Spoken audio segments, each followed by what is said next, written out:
Hello everybody, so nice to see all of you. So you're all seated in different areas. I'm very happy to see all of you, and wonderful. I think I met some of you in the earlier, when we were talking about the Poly graduate, and I think some of you may have also come for the NUS open house. So my name is Dr. Alex Lee, and I've been teaching in this department for quite a long time. I was an NUS undergraduate as well, and I took up social work when I came in.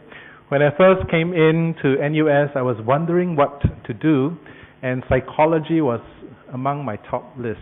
Okay, so how did I end up doing social work? I wanted to do something that's very practical. So even though I was very interested in psychology, I was more interested in the counseling aspect of psychology. And so when I came to NUS, I discovered that the psychology here was very much more about the study, the scientific process of understanding the brain, how people think, human behavior. And it focused a lot more on the science, the social science component. And I took a look at the program, and I realized that if I wanted to do psychology after 4 years with an honors degree in psychology, you still cannot call yourself a psychologist. You can call yourself someone who's graduated from psychology with a bachelor's degree. But in order to become a psychologist, you probably have to do a master's, and then to do counseling in psychology, a clinical psychologist, you have to go then further into PhD in clinical psychology. And to me, I thought, well, that's too long.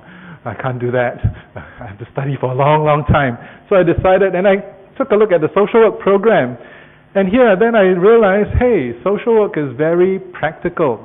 It is the applied component. So straight away, we learn about theories of society, how society works, theories about human beings, the behaviors and thoughts, and then we straight away learn about what are things that usually go wrong when a person interacts with society.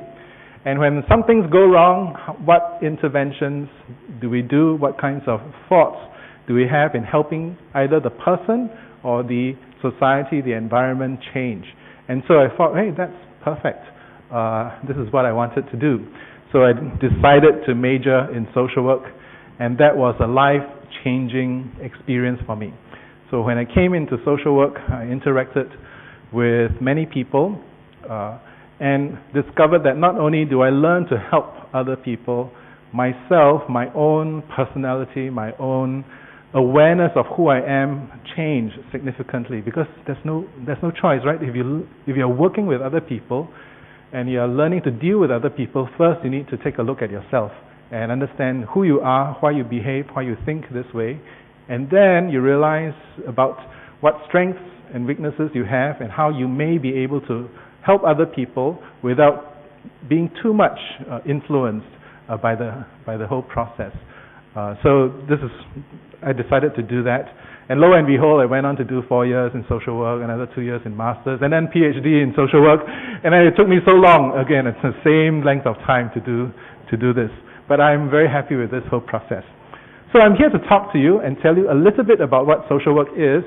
How many of us here has got friends who are social workers, who or a student, a senior person who is doing social work as a major? Anyone here? Got friends who are social workers? Yes? No? Okay, so many of you may not have that.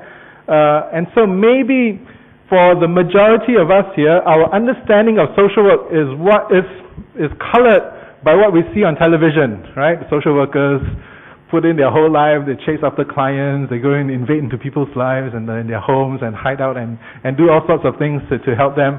Well, that's only partially true, okay? So that's not what we do. What we do is really very much more systematic. We understand emotions, but we don't operate from emotions.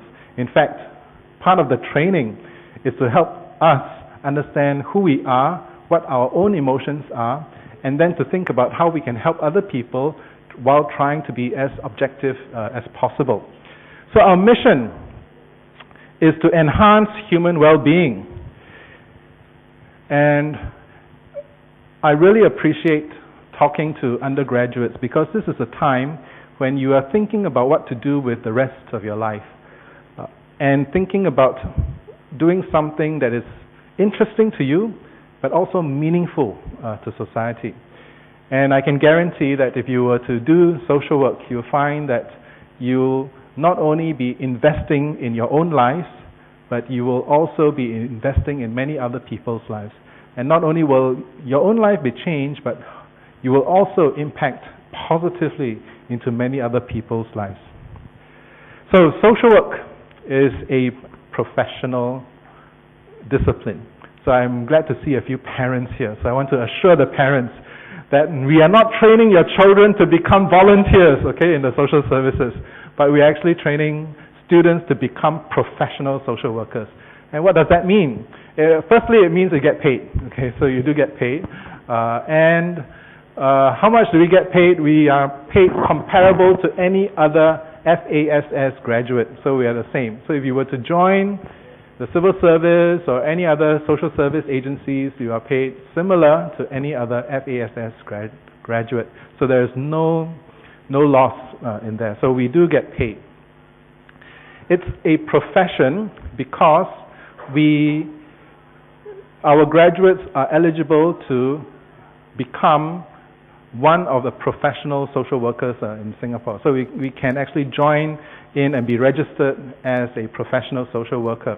So this is different from being a volunteer. A volunteer would be someone who may be interested in helping certain groups of people. They have some spare time. They go and then they volunteer themselves.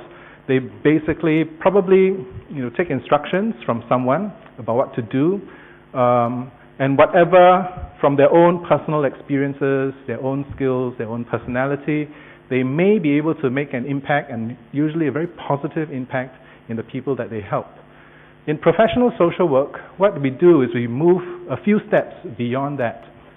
There is a difference when a social worker is giving, for example, tuition to a low-income child versus a volunteer who's giving tuition to a low-income child. The activity may be the same. So the social worker may be sitting there, maybe just offering some words and some teaching, some thoughts there. But the intention and the motivation and the theory, the thinking behind is totally different. The volunteer may be thinking about how to raise grades of this low-income youth, for example. The social worker is not only thinking about that, but also thinking about how to build character to this youth, how to build up a relationship so that in the future, if there's a problem that this child might be having, this child will know that, okay, the first person I want to call is the social worker. Maybe building bridges so that the social worker can connect with the youth's family. And then, therefore, through the tuition class, have a greater impact in working with the parents, the siblings, and other people in their family. The social worker may be thinking about what are the needs that this family may be needing. And then, through the tuition program, establish that relationship, will bring in other resources to the family. So the thinking is completely different. And it's more than just providing that tuition work, for example. So we are a professional discipline. And so we teach theories, and we teach how those theories may be applied. So a lot of our theories are about intervention. What do you do when you see something? There is a lot of research and practice. So since we are a practice applied kind of a discipline, we send students, we have about maybe 30-40% of our curriculum that's based on practical learning. And so students are required to go to the agency for 2 placements similar to internships. So if you want to join this program, there is a cost involved. Okay, so one of the costs that's involved would be for you to actually go to an agency and work there as a trainee social worker for 10 weeks in each agency. So altogether, in your 4 years, there'll be 20 weeks of practicum. So you're actually attached to the agency, you work with real clients, you work with groups of people, and you You are supervised by a supervisor who will then talk to you and work with you on how best to work with the clients.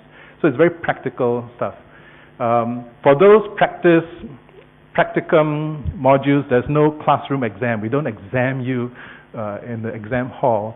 But it's almost like every day when you're interacting with a client, that's almost like an examination. So you're being tested all the time because you're actually working with your client and thinking about how to help your client solve problems. So at the end of it, you write a paper, you write up your case, what did you do with this client, what are the thoughts, what are the problems this client has, what theoretical perspective did you apply to try and solve and work with this client. So it's very applied. The other 60% of the work will have some academic component, which is the theory. So we teach you theories, and afterwards I'll go through what are some of the theories that we teach. So a lot of our work is in interventions, and our intervention, we engage people from the very micro, which is one-to-one, to a very macro setting, where a person might be writing up a policy and which impacts a huge community, not just one-to-one.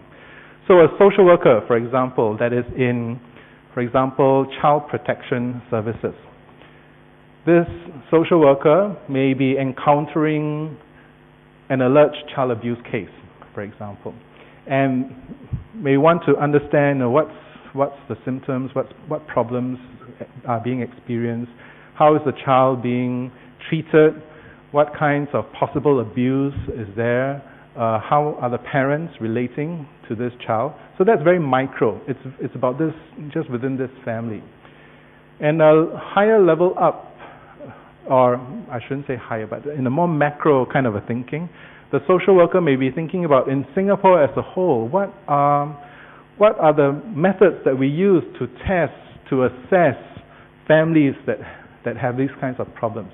So it's not just interacting with the individual, but we're looking at a much more macro aspect, thinking about assessment tools, procedures to come in. So a procedure could be, if you see a family, what are the first things you do, what kinds of steps you take, step 1, step 2, step 3, applied for different kinds of families. And then how a social worker, what kinds of options the social worker might have. So that's on a much broader level. Even higher level of a broadness would be policy writing. And so currently, for example, the Singapore laws on child abuse, how abuse can be determined, how abuse can, what are the interventions, and also if a judge considers that a family is abusing a child, what kinds of treatment should be needed. That's very high level policy writing, and these are actually recommended and written by social workers. So we intervene in various levels, the interpersonal, very micro level, all the way to the macro level. So we do all sorts of things like research, policy, community work, direct practice, and then teaching also. So we do teach. We teach volunteers, we teach fellow social workers, and also we teach students. In our curriculum, we do use a lot of current practitioners to invite them to come in and then to give and teach about their experiences that they have. So it's a very practical kind of a course. Okay, so here's a video, just a few minutes long. We won't take too long. This is not about Singapore. I think if you look at it, you will know. This is a video about social work, but it's in the U.S. Although it's in the U.S. setting, a lot of what they say is similar to Singapore. So just take a look at this.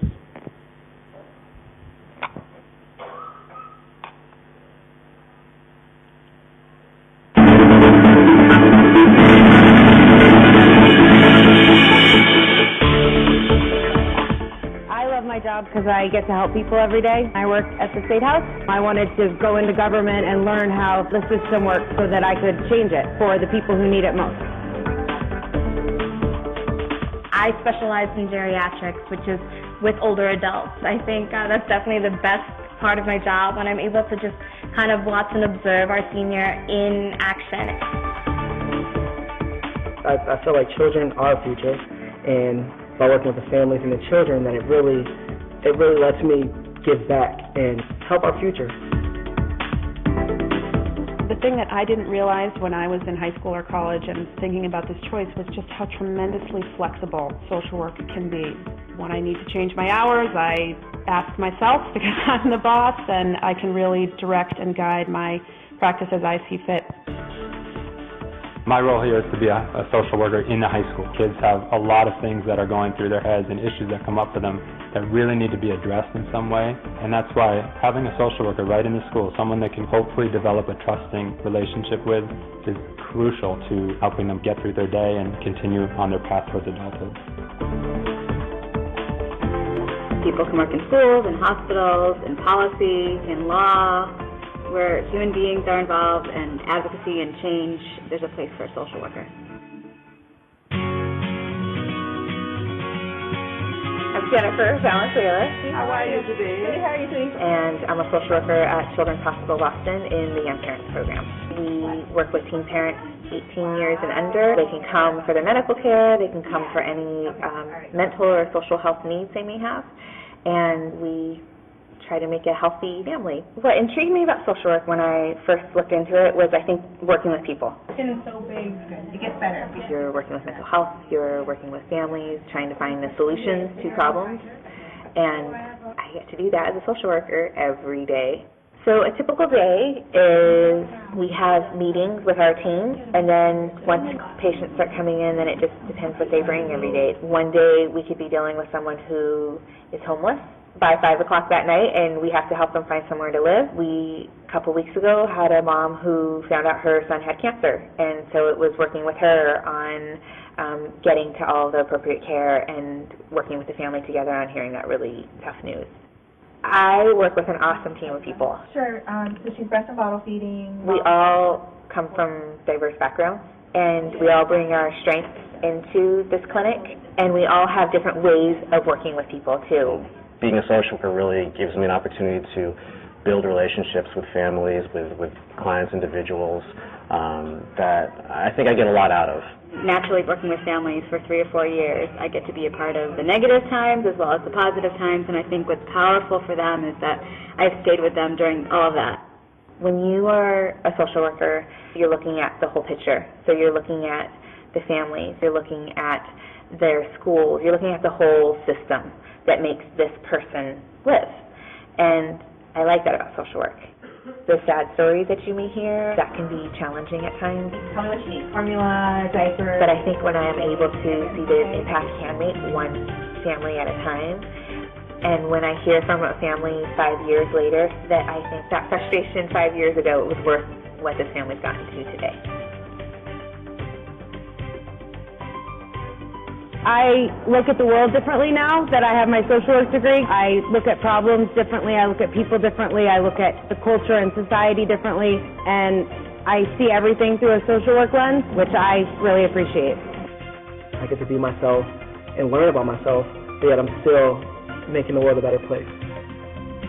I've always been a big fan of superheroes.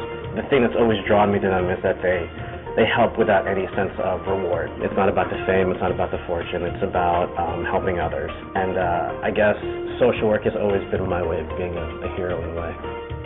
What I like best about being a social worker is being that vessel of change and empowering others to empower themselves. As a social worker, I'm able to do that, and it's truly a gift.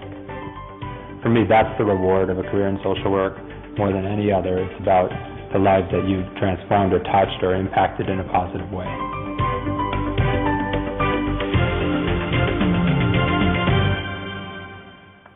To learn more about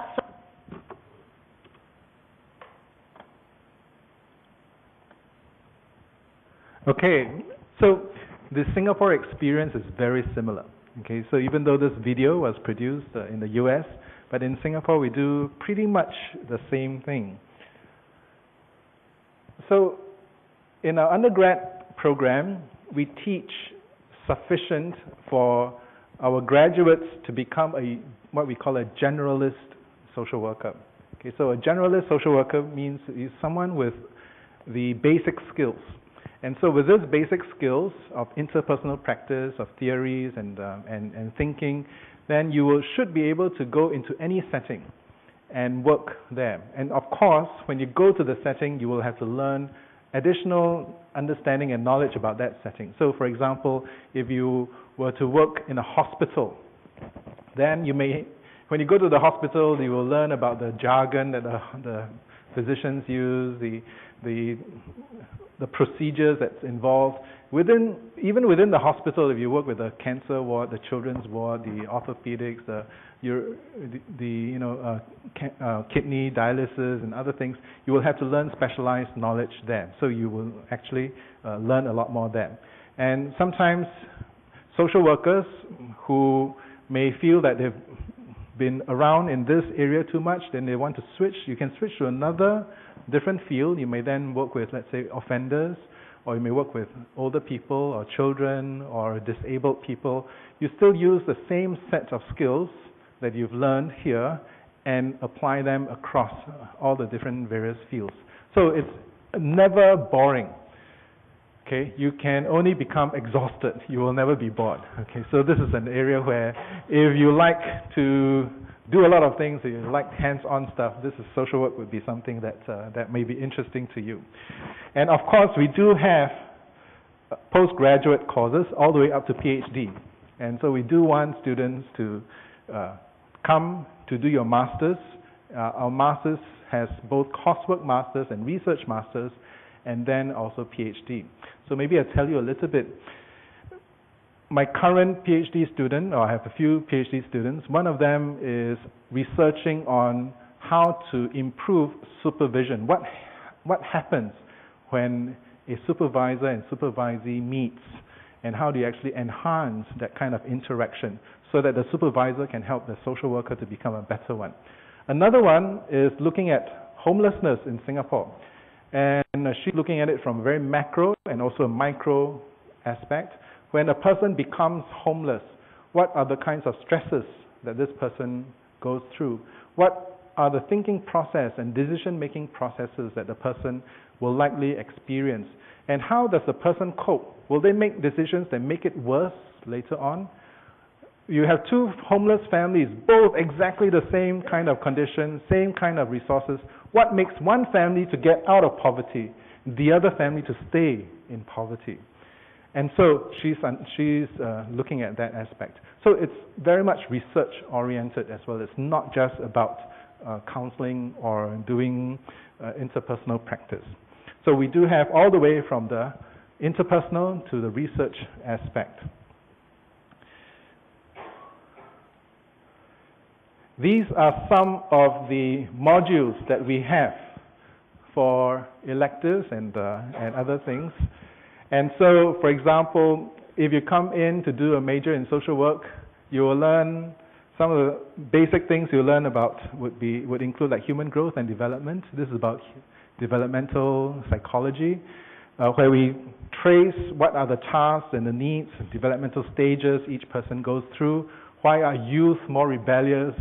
Why are young people, age 2, called the terrible twos? And all those kinds of developmental psychology aspects. But we teach a bit more.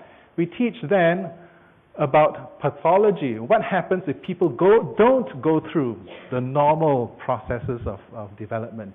And how do you help someone who is already an adult but still going through maybe early, younger age kinds of issues? How do you help them to go through with that? How do you help them to develop through? So we study a little bit about that. We study about interpersonal communication skills. This is the very basic of the core of our work, where we work with people.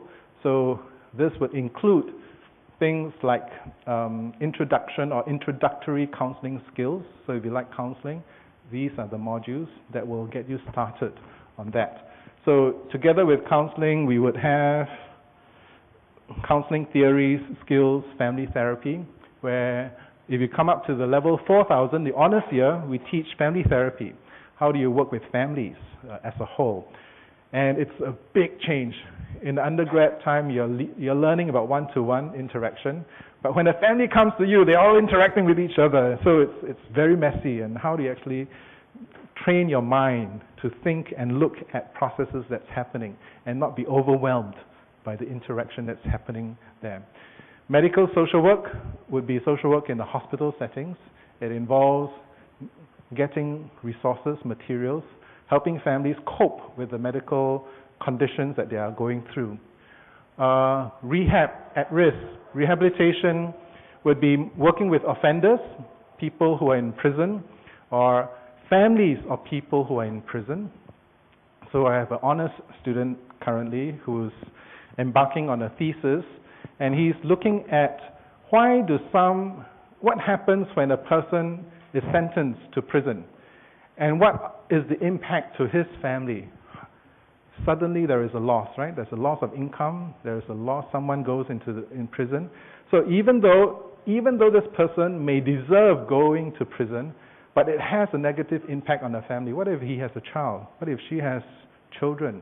What about the family members who have lost a major income earner?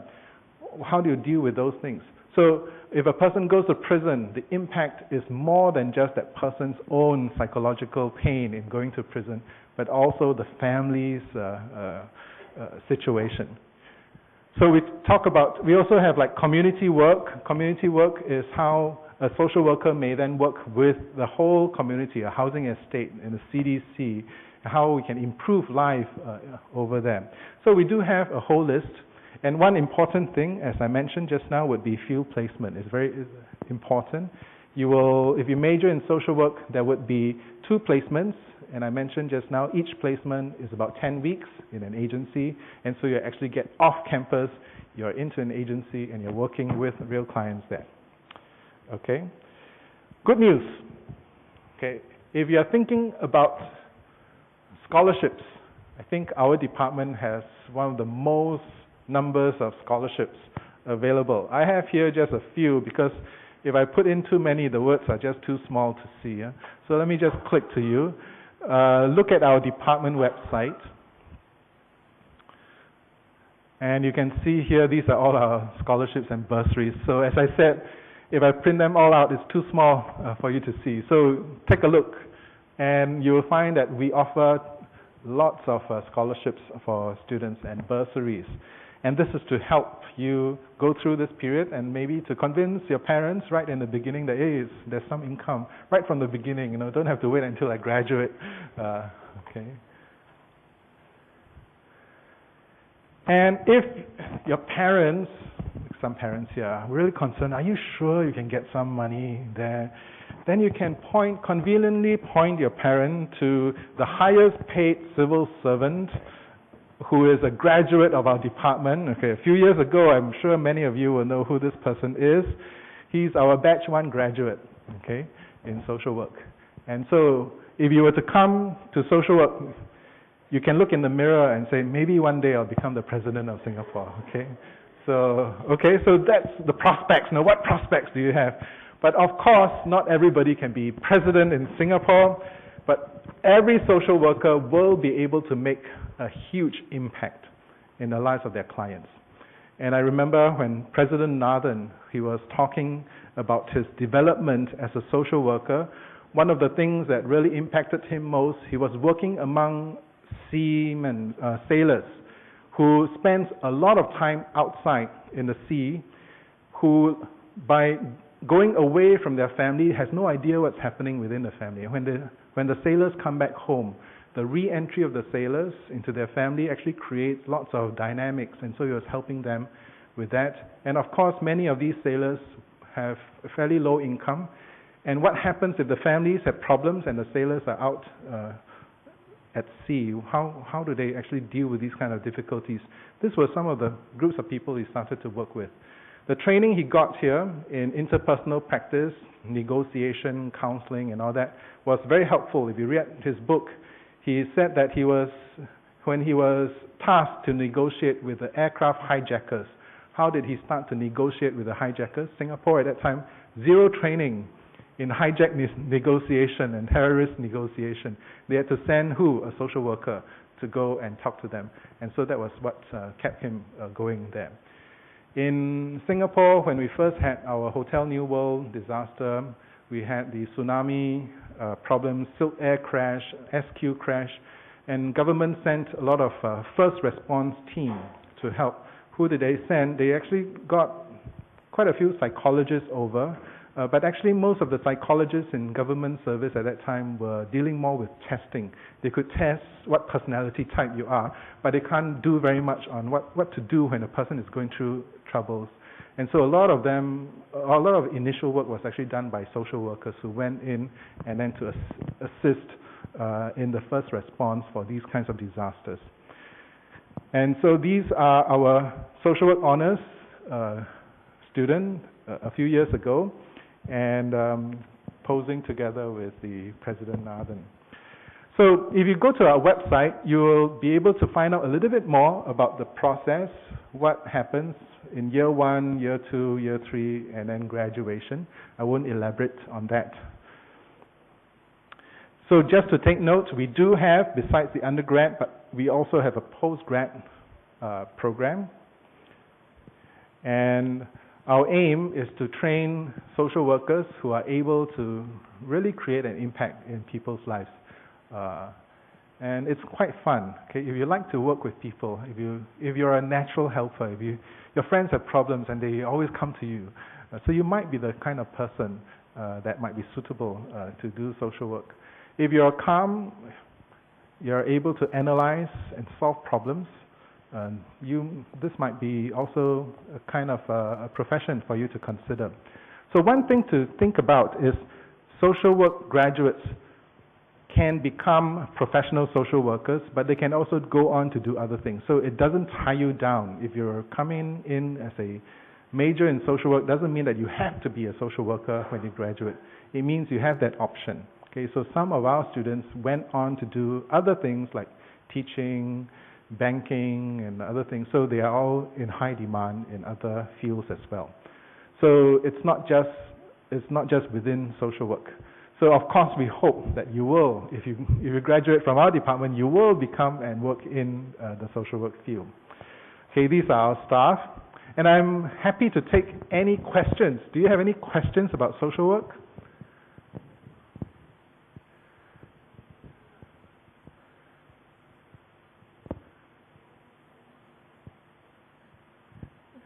Any questions?